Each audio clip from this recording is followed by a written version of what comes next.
distinguished guests, please silence your cell phones. The program will begin momentarily. Thank you.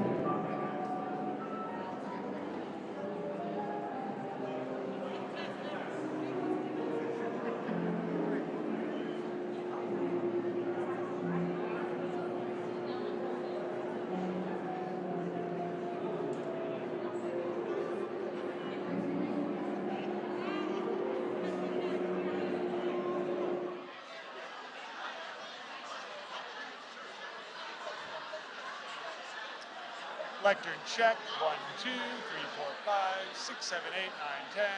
Lectern check for the press, 1, 2, 3, 4, 5, 6, 7, 8, 9, 10. Lectern check, 1, 2, 3, 4, 5, 6, 7, 8, 9, 10. Testing, 1, 2, 3, 4, 5, 6, 7, 8, 9, 10. Are you good back there, Nate? Is everybody good back here? You're good? Okay.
No, just get them to fill back in the room.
All right, we are clear.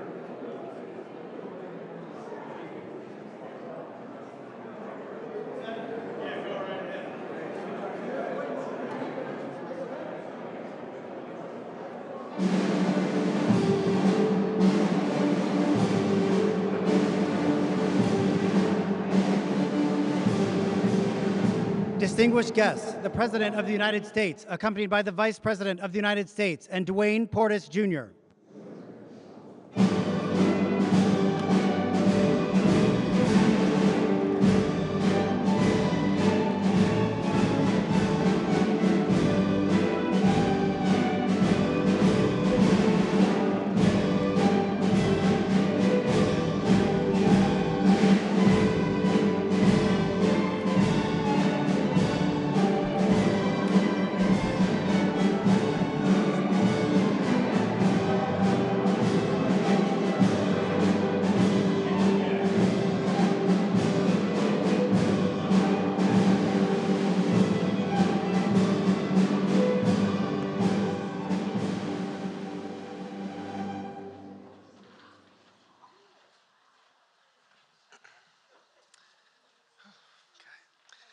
Hello.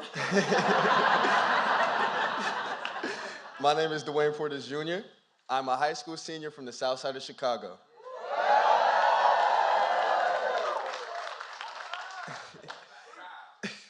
I play basketball and volleyball, the percussion and band, and try my hand in screenwriting and theater while keeping up my straight A's with a 4.5 GPA.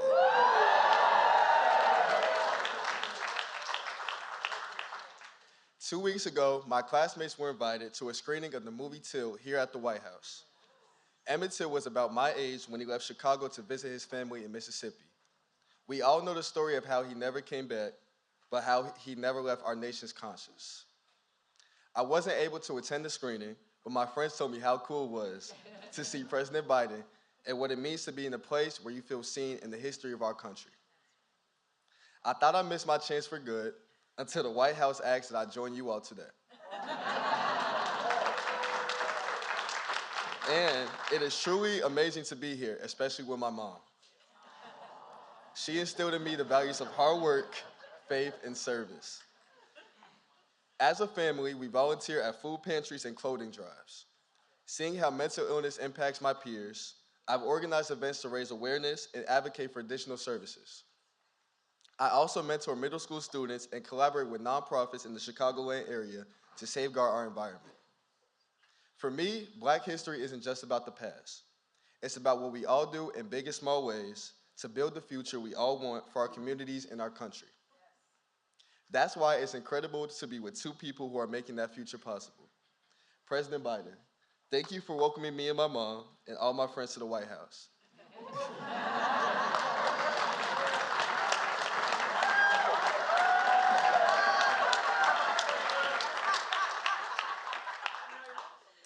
It's an experience that will change all of our lives. And hopefully I'll be able to see more of you in Washington. I'm currently applying to colleges and I want to go to a HBCU.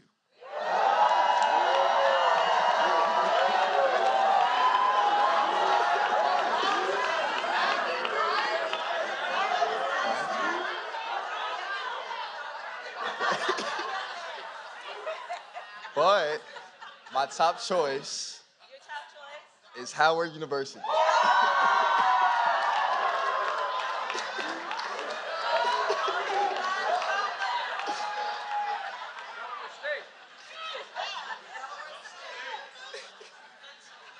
So it's an extra honor to introduce one of its greatest alumni. Ladies and gentlemen, please welcome the Vice President of the United States of America, Mrs. Kamala Harris.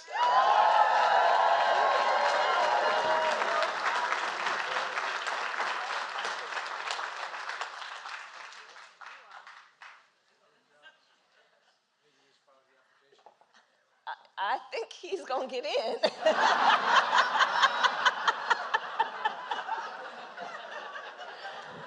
Oh, you make us so proud. You make us so proud. You'll get in, and you're gonna be a wonderful bison, a wonderful bison. Well, thank you, Dwayne, for that introduction. And your life of service, you have already chosen to live a life of service and leadership. You know, I think that we all know, and part of our tradition and our responsibility is to remind our young people that you are born a leader. Yes. And it's just a matter of when you decide to turn that on. And you decided at an early age, and your country and we all benefit from that work. So thank you. So to everyone here, all of Dwayne's friends, our president, Joe Biden, members of our cabinet who are here, members of the Congressional Black Caucus, and to everyone here, and in particular our young leaders, thank you all for your leadership and for us all being together this afternoon. So during Black History Month, we celebrate all of those who through courage and conviction, through resistance and resilience, from bold discoveries and cutting-edge research to arts and music and a myriad of other disciplines, advanced freedom, liberty, and opportunity for the benefit of all Americans. We celebrate legends whose words and their work inspire millions and millions, not only in our country, but around the world. And we celebrate the others whose names are less well known, from those who led the fight for abolition, to factory workers and Pullman porters who built the middle class, from Tuskegee Airmen who took on both fascism and racism, to freedom fighters and freedom riders and marchers who stood tall and sat in, from astronauts who blazed a trail to the stars and ignited our imagination, to those who continue to make impact as faith leaders and activists, teachers, and small business owners. All of the hardworking people who inspire our children to dream with ambition and aspiration, to determine their own future, and to live up to their God-given potential.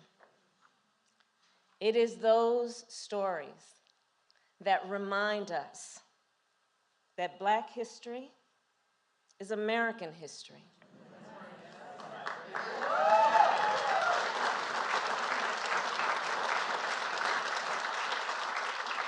Living history, breathing history, history that we create every day, and history that we then must teach and celebrate. A history that helps us to understand how the past has influenced the present and potentially our future. And let us all be clear, we will not, as a nation, build a better future for America by trying to erase America's past.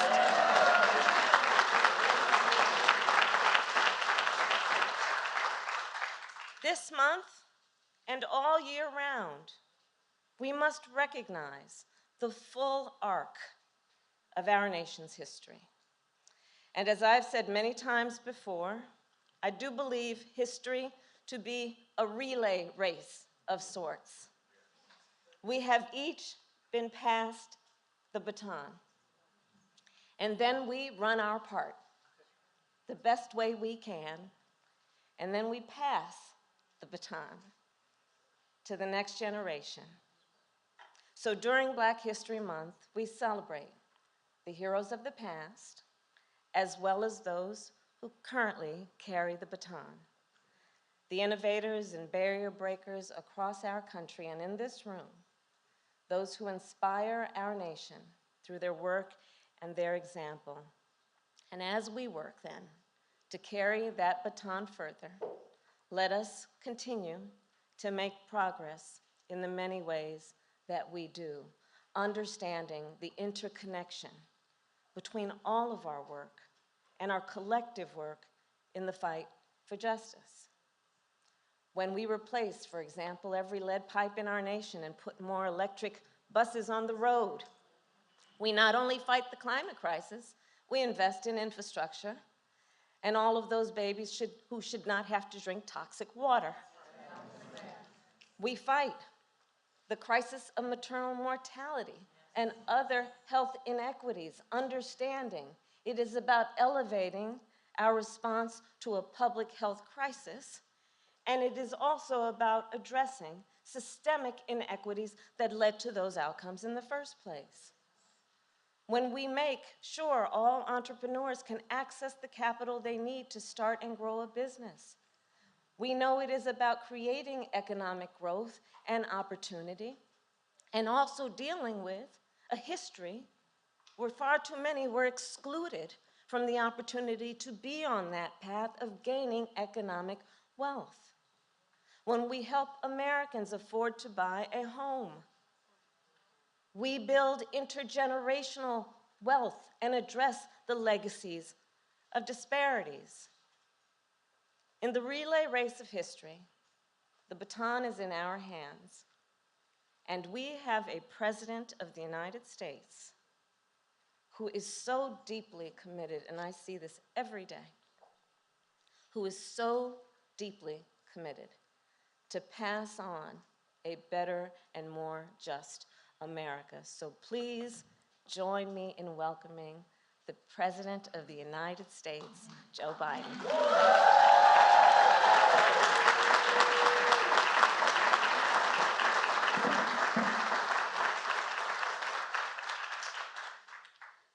Well, thank you for that introduction. I want to thank Doug and Kamala. You know, Jill, my wife, or I'm her husband,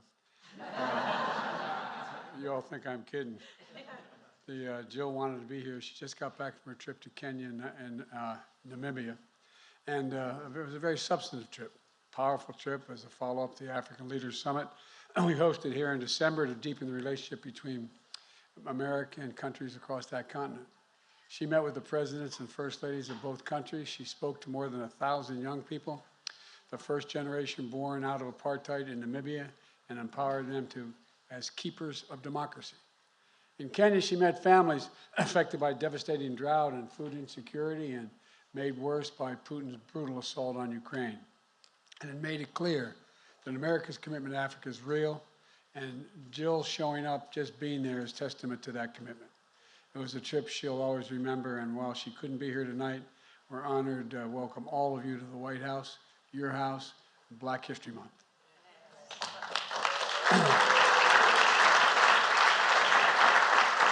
A special thanks to members of the most diverse administration in history who are here. The most diverse administration in history, right, Jim? Jim Carver. I tell you what, man. By the way, I wouldn't be standing here without Jim.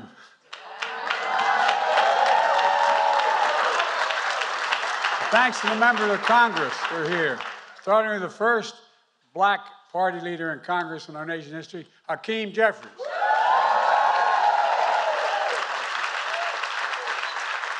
He's here in spite of the fact when he ran the first time I campaigned for him. What the? And the chair of the Congressional Black Caucus, Stephen Harsford. Stephen, where are you? I campaigned for him, too. I don't know what this means. They don't talk to me anymore, though. I'm only kidding. And the civil rights and business leaders are here today. And by the way, I've worked a long time with the presidents of my home state, HBCU, Delaware State. Yes, sir. Now, by the way, you said you played basketball? I want to introduce you to an All-American. Come here, pal.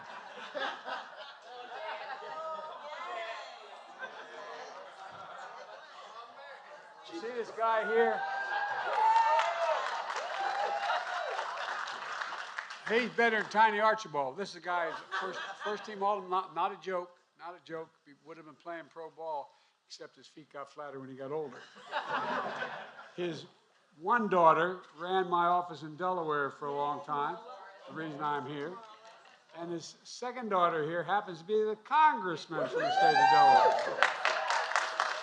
But this guy, not only can he play ball, the reason his daughters have this kind of, I don't know, spark to change the world was because he did that too. So anyway, I want to say thank you. Thank you, Paul. Good to see you. You know, I know real power when I see it, the Divine Nine. We're honored to have presidents, all the presidents here tonight. And I want to thank him. And by the way, you know, I may be a white boy, but I'm not stupid. I know where the power is. I know where you think I'm joking.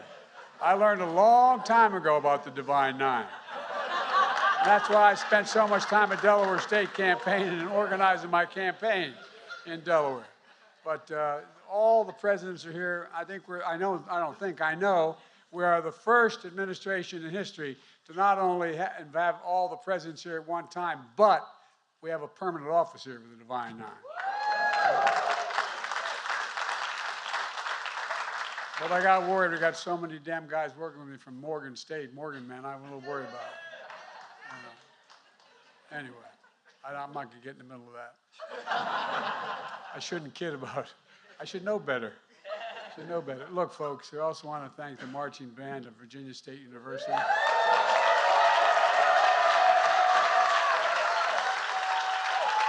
Welcome you all as you entered the White House, and of course, thanks to Dwayne, who you just heard from. Dwayne, I'm sure you didn't have a chance to check out Delaware State before Howard, but Howard's okay. I mean, Howard's a good school. By the way, I'm the only guy, for all the power in this room, I'm the only guy who had the president of a Divine Nine school work for him for years. And he got his doctorate while he was working for me, and then he went off and became a president. What the hell did he want to do that for? I don't know. But anyway, all kidding aside, you may be president one day. Here's the one commitment I want from you. And that is when they say, Joe Biden's out in the waiting room, you promise me you will not say Joe who. Okay, deal? No? All right.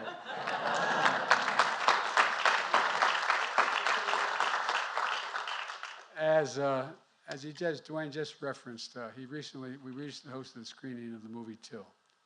We hosted a screening because it's important to say from the White House for the entire country to hear, history matters.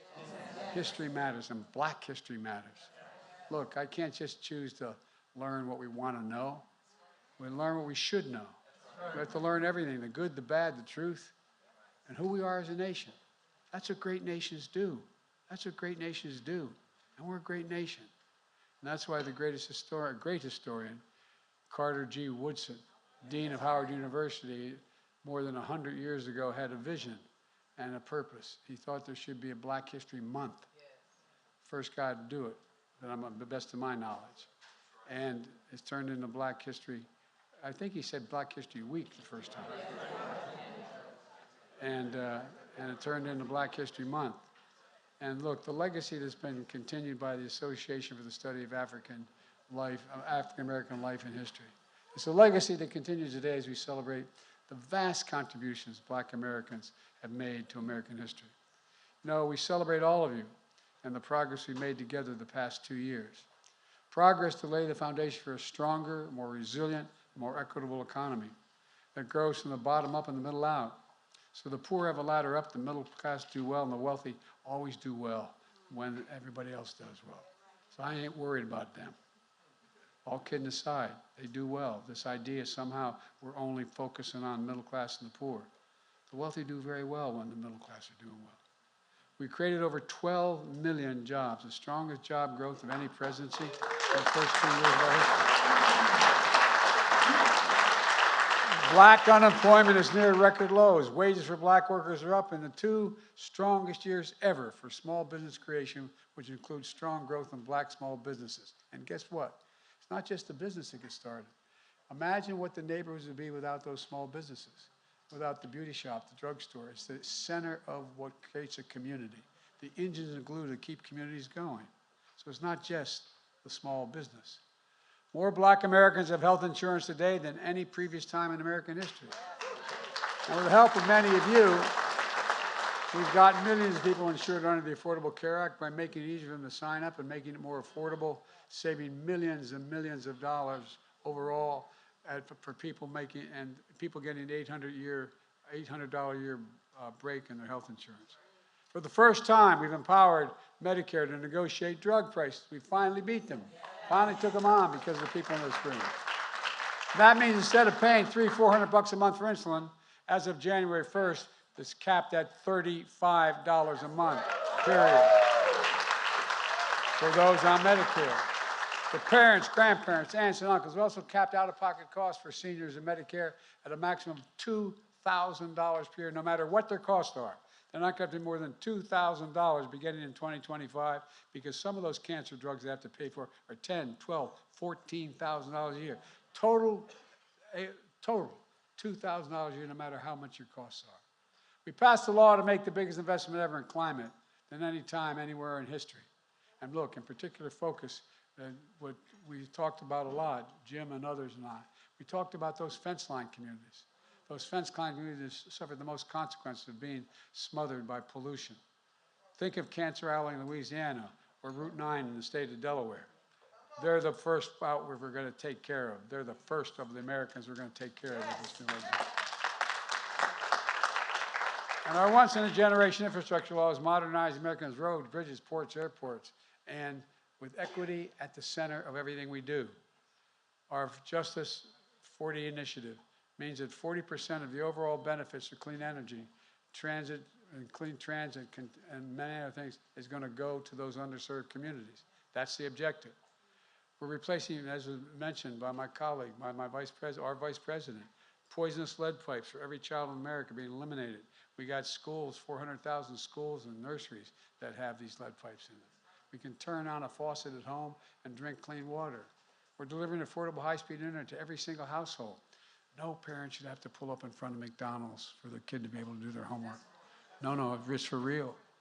Speaking of education, instead of a photo ops, we're delivering nearly $6 billion. I promise we would do $6 billion to HBCUs.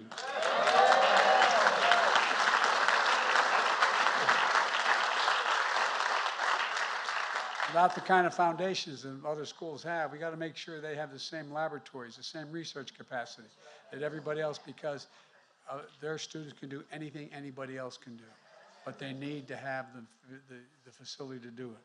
We're going to increase their teaching and training capacity and attract millions of dollars from the private sector, investing in industries of the future like cybersecurity. One of the best ways to close the racial wealth gap, as was referenced earlier, is to expand access to homeownership. That's how the vast majority of the middle class has done it. That's how they built wealth and stability and pass it down to their children and grandchildren. That's why we're expanding efforts to build back a generational wealth through home ownership and aggressively combating racial discrimination in housing. Folks, my administration oversees hundreds of billions of dollars in federal contracts for everything from refurbishing aircraft carrier decks to installing railings in federal buildings. So as President of the United States, I get to award those contracts. Most of you don't know, I didn't even know, I've been around a long time, but back in 1933, they passed an Buy American legislation. It doesn't violate any international rules. It says that the money the President of the United States is given by the Congress to award contracts, you should buy America first. It's been around a long time, but guess what? The vast majority of previous presidents, Democrat and Republican, didn't apply it. But if you want to build anything in America, it's got to be an American product and buy American. No, I'm not joking. That's why Black and brown-owned businesses and other underserved communities have been historically underrepresented in such federal contracting. I committed by 2025, we're going to increase that 15% of every single contract I award as President of the United States will go to Black and brown small businesses.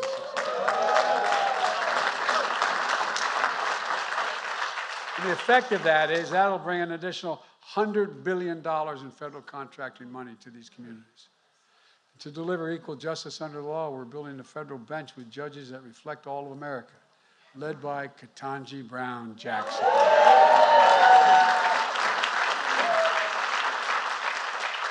I promised you a number of things. Very specifically, I said the first nominee to the Supreme Court is going to be a Black woman, and that I was going to pick a Black woman to be Vice President of the United States of America. We've appointed more Black women to the Federal Circuit Courts than every other president in history combined. Every single solitary one. And by the way, Dick Durbin of Illinois deserves enormous credit for that getting done. Look, after Senate Republicans blocked the George Floyd Justice and Policing Act last year, with your help, and some of you in this room actually helped me write it, I signed a historic executive order requiring key elements of that bill in federal law enforcement.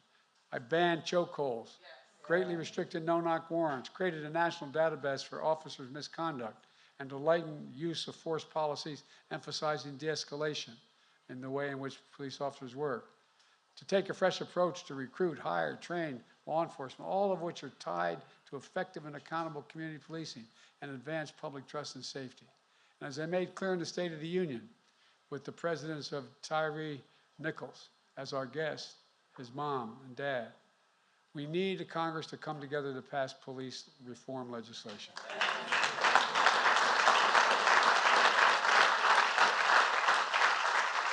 With your help, I signed the first major gun safety legislation in nearly 30 years. And guess what? I'll say it again. We're going to ban assault weapons before we're out of here. Ban them, ban them, ban them. Another thing about equal justice, I'm keeping my promise. No one should be in prison for the mere possession of marijuana. Too many minorities are in prison for that. So what I've passed, we should pardon them, expunge their records as if it never happened so they have a chance again in society. And folks, I just signed legislation most people don't think is going to be very consequential, but it is to the people there. Legislation to cap the cost of phone calls in prisons, that prisons charge incarcerated people, just a step toward basic dignity. And folks, last year after the mass shooting in Buffalo, Jill and I spent time, I met with all those families. I also convened the first of its kind White House Summit Against Hate-Fueled Violence that many of you called for and supported. Together we're saying loud and clearly that in America, hate will not prevail. Hate will not prevail. Silence is complicity. Yes. Silence, and we're not going to remain silent. Denialism is worse, and it is unacceptable. With your help, I signed a law more than 100 years in the making to finally make lynching a federal hate crime, the Emmett Till law. Amazing, 100 years ago. And it's astounding. You've joined me at the bill signing for other victories to protect the right of interracial and same-sex marriages, to make Juneteenth a federal holiday. You know, you've been key partners on executive orders I've signed advancing racial equality and justice and support underserved communities. But we have to keep going. We're not finished yet. Many of you have been working on these issues for a long, long time. We've gotten a lot done together, but we have a lot more to do. And people know, we have to, first of all, let people know what we've done, even in your communities. They don't know all that we've done. We have to make it clear. And we're not stopping, because that gives them confidence that we're going to keep going. Remind them why it's important to get engaged. And their voices do matter. So we've got to talk about it. Spread the word. Defend our progress. Finish the job. For example, my student debt relief plan, which will help tens of millions of folks and on Pell Grants hit hard by the pandemic. About 70% of black college students receive Pell Grants. For many black students, this savings will be so significant, including wiping out their entire student debt completely. But currently, the only thing blocking that plan is opponents of the plan suing us. Today, there was argued in the Supreme Court whether or not my plan is able to be done by executive order. They're the same folks who had hundreds of thousands of dollars, even millions of dollars in pandemic relief loans forgiven, and many of them in Congress, by the way, Republicans, who voted for tax cuts for overwhelmingly benefit the wealthiest people in America, who are the people who paid to bring these suits. Look, folks, you got to give me a break. My administration is making our case in the Supreme Court, and I'm confident the legal authority to carry out that plan is there. I promise you, I have your back, and this is so much more we can do. Folks, we have to stand together to protect women's right to choose. We have to continue to fight for racial justice. We cut black child poverty in half in 2021 because of the child tax credit. Look, we need to help make that tax credit permanent now.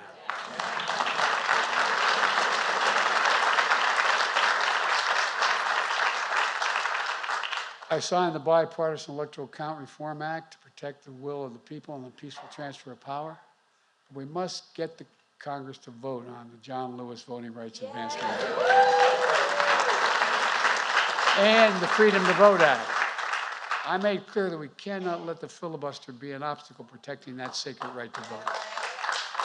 Look, let me close with this. I'm going quickly because you've been standing a long time, and I apologize. Last month, what would have been Dr. King's 94th birthday, I spoke in the pulpit at Ebenezer on a Sunday service. The next day, on Dr. King's holiday, I joined Reverend Sharpton and the National Action Network to talk policy. The day after, we stood here in the East Room with Steph Curry, an NBA champion who was a supporter of the champion Golden State Warriors, that continued a storied tradition of black athletes playing a role bigger than just the game they play, speaking out against racism, standing up for equality, encouraging people to vote, empowering children and their families to eat healthy, learn, and play in safe places, rallying the country against gun violence, in faith and action, policy and culture, and so much more. We see the vibrancy of black culture and history enriching all of American life, all of American life. History that can't be buried because it lives in the soul of this nation. It's who we are. It's who we are. It matters. As the gospel song sings, we've come too far from where we started. Nobody told me the road would be easy. I don't believe he brought me this far to leave me. Folks, I don't think the good Lord brought us anything this far to leave us behind. We just have to remember. We just have to remember who we are. We're the United States of America, and there's nothing beyond our capacity. Nothing, nothing, nothing. So happy Black History Month. May God bless you all, and enjoy the reception which starts after the next performers that's about to be announced. Where's the...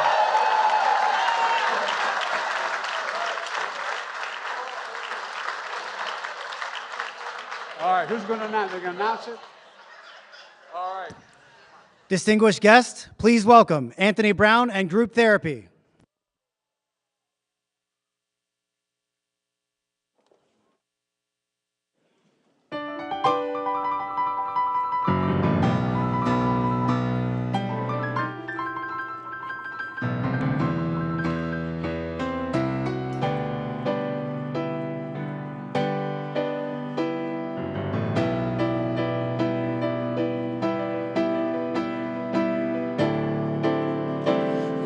Liberty.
college age. He didn't go to college, but he had a band.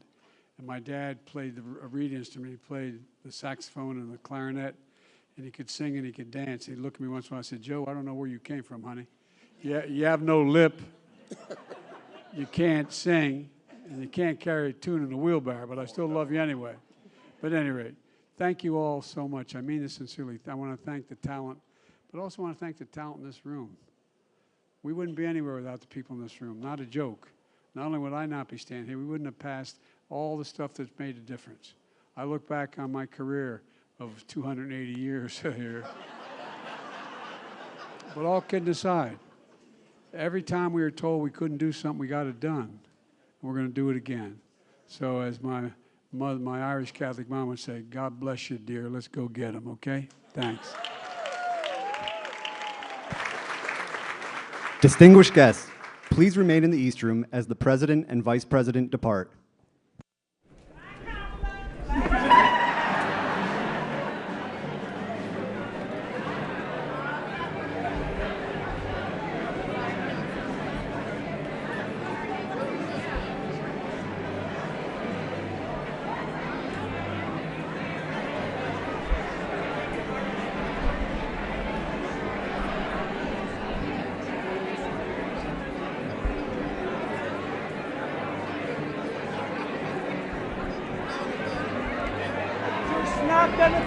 SNAP benefits are expiring. What's your message to Americans? Find out about the origin of COVID.